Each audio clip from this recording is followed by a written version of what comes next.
मैथिली दुल्हन। इसके मनमोहक गीत जरूर सुने। यदि अच्छा लगा तो चैनल सब्सक्राइब जरूर करें।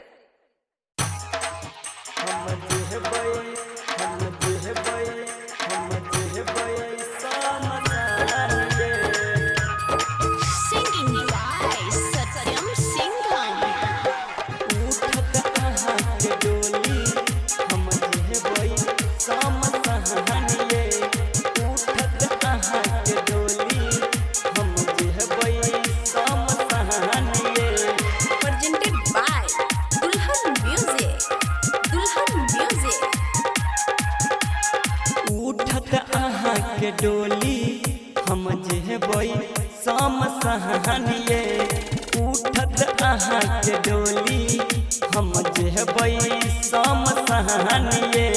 खिड़की से आह देखबै, खिड़की से आह देखबै, लौटत नहीं जानिए जानू ये बाबू हम सोना ये।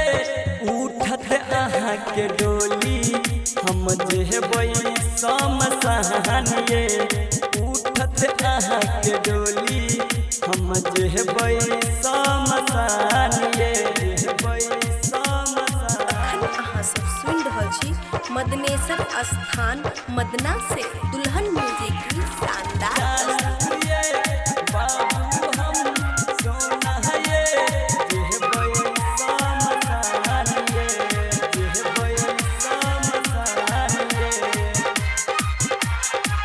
मीठी मीठी बतिया में हमरा फसेलो, प्रेमक रोग केहन लगेलो।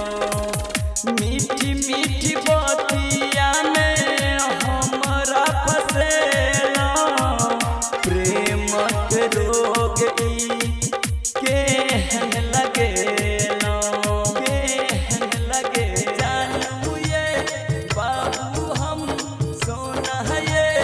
उठत अहाँ के डोली हम जेबई शाम सहनिए, उठत अहाँ के डोली हम जेबई शाम सहनिए, जेबई शाम सहनिए, हम जेबई शाम सहनिए।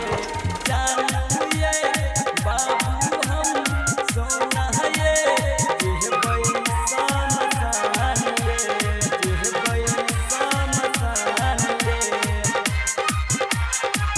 प्यार के कहानी जानू कियो नहीं बुझै छै, सहतिया सिंघम जानू अहीं पे मरै छै।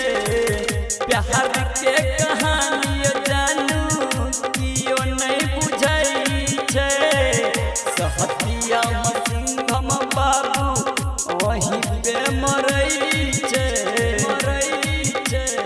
जानू ये सोना हम बाबू ये, उठत अहाँ के डोली हम जेबई शाम सहनिए, उठत अहाँ के डोली हम जेबई शाम सहनिए।